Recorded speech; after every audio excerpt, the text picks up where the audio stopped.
Oke, good morning kids. Assalamualaikum warahmatullahi wabarakatuh.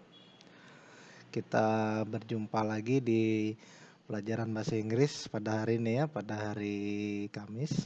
Nah, untuk materi hari ini kita akan melanjutkan lagi materi kita sebelumnya yaitu naratif teks.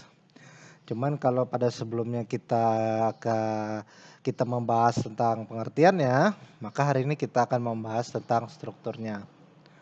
Mari kita simak sama-sama ya. Oke, struktur teks itu dia ada beberapa ya. Mari kita lihat satu persatu. Orientation ini pendahuluan atau pembuka. Di sini biasanya berisi pengenalan pada tokoh, pengenalan pada setting, dan lain-lain ya. Pada intinya memperkenalkan kamu pada cerita itu, pada setting, tempat di mana terjadinya cerita itu, dan lain-lain. Yang kedua adalah complication. Nah, complication ini di mana nanti jalan cerita itu dari pengenalan dia menuju ke mulai ada masalah nih, masalah dalam cerita ini. Apa misalnya munculnya tokoh antagonis atau munculnya halangan dan rintangan bagi si tokoh protagonis, di sini akan mulai dimunculkan atau diperkenalkan. Setelah itu ada resolution. Nah, jadi resolution ini adalah lawan dari complication tadi. Kalau complication tadi adalah awal mula terjadinya permasalahan, maka resolution adalah penyelesaian konflik atau langkah yang diambil untuk merespon masalah tadi. Misalnya nih si tokoh utama berhasil atau si tokoh antagonisnya tadi yang jahatnya tadi itu tiba menerima ganjarannya, atau misalnya kalau dia kisahnya tentang manusia versus alam, maka si tokoh utama tadi digambarkan sudah selamat. Nah, di sini dia di resolusi atau resolution. Setelah itu ada reorientation. Reorientation ini dia seperti penutup. Kalau mungkin di bahasa yang kita kenal selama ini adalah epilog ya. Jadi dia di sini fungsinya menunjukkan berakhirnya suatu cerita. Ini nggak mesti ada dan dia nggak sama dengan ending. Tapi di sini digunakan untuk menunjukkan jalan cerita yang lebih detail. Nah, setelah itu ada koda. Koda ini adalah perubahan yang terjadi pada tokoh. Misalnya si tokoh utama misalnya dari tadinya anak yang nakal berubah menjadi lebih baik. Atau si tokoh antagonis yang awalnya baik tiba-tiba jadi jahat.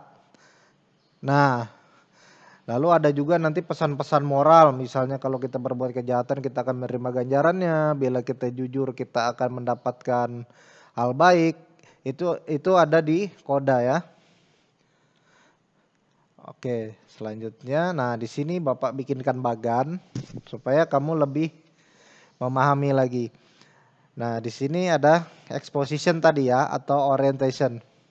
Jadi di sini diberikan background tentang apa yang terjadi, tentang pembukaannya, siapa protagonisnya, siapa antagonisnya, semuanya di sini. Jadi di sini gunanya untuk memperkenalkan si pembaca pada cerita. Setelah itu ada konflik seperti yang Bapak bilang tadi ya, sesuatu yang terjadi menyebabkan masalah. Nah, kenapa ini harus ada? Karena kalau nggak ada ya nggak seru dong ceritanya ya. Ingat, naratif ini tujuannya menghibur.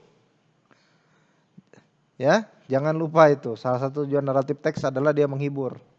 Maka harus ada konflik biar greget. Setelah itu ada rising action. Nah, rising action ini masuk dari bagian dari konflik di mana terjadi masalah dan bagaimana si tokoh protagonis tadi mengatasinya. Di sini ada di rising action. Setelah itu ada klimaks. Klimaks ini adalah bisa dibilang bagian dari puncak sebuah cerita. Jadi seperti Bapak bilang tadi, ini sama dengan resolution. Di mana konfliknya selesai, di mana si antagonis tadi menang dari si protagonisnya menang dari si antagonis. Lalu bagaimana misalnya si tokoh utama bisa menjadi berhasil, itu nanti semuanya di sini, di endingnya di sini. Setelah itu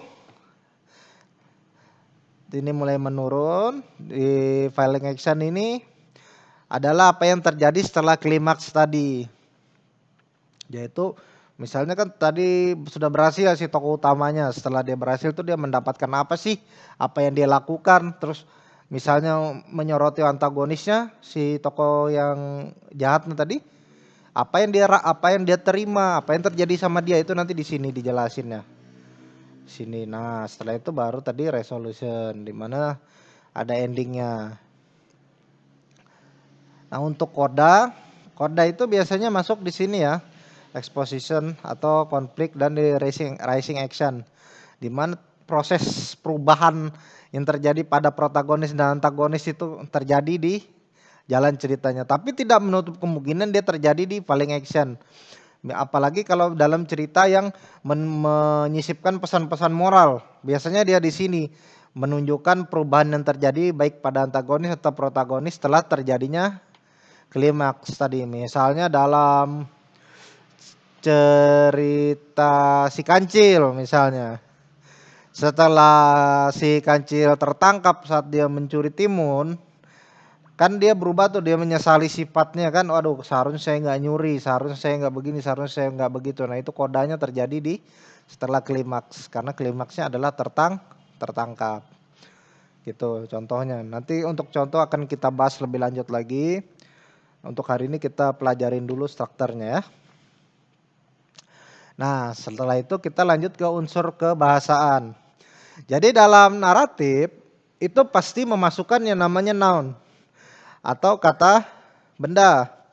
Ini gunanya untuk menyebutkan penokohan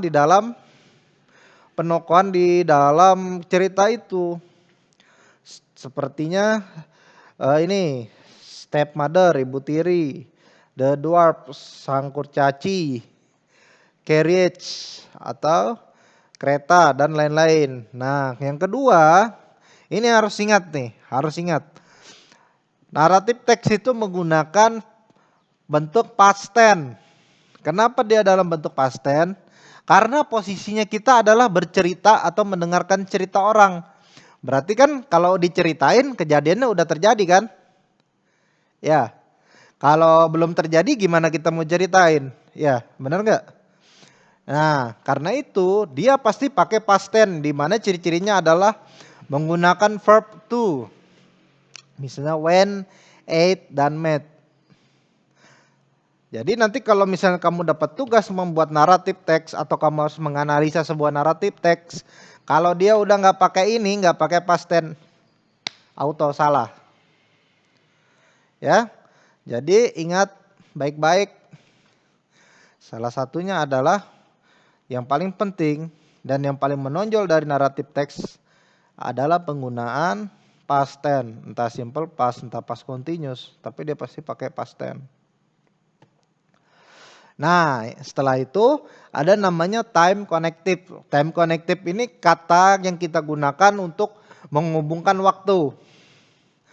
Misalnya ya, after, before, after that, dan lain sebagainya.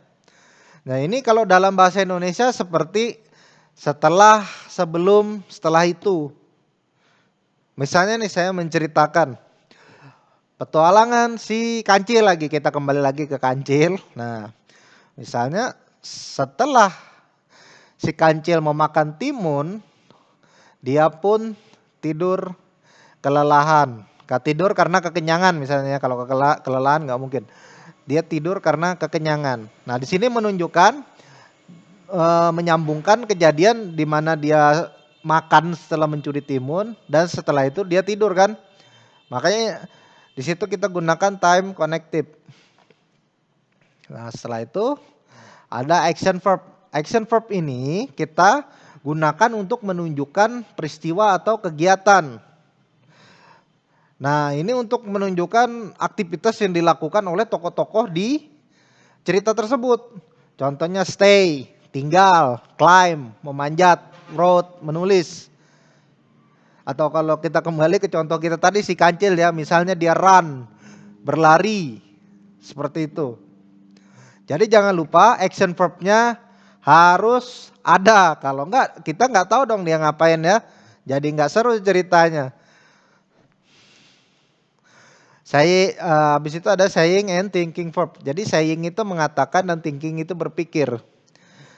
Nah, jadi ini gunanya untuk menunjukkan pelaporan atau ujaran. Misalnya said, mengatakan, told itu diberitahu, talk, berpikir.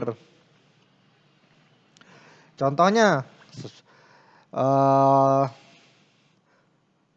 Pak Tani berkata, Mr. Farmer said, bahwa bila dia menangkap si kancil, dia akan memasaknya. If he caught the deer, he will cook it.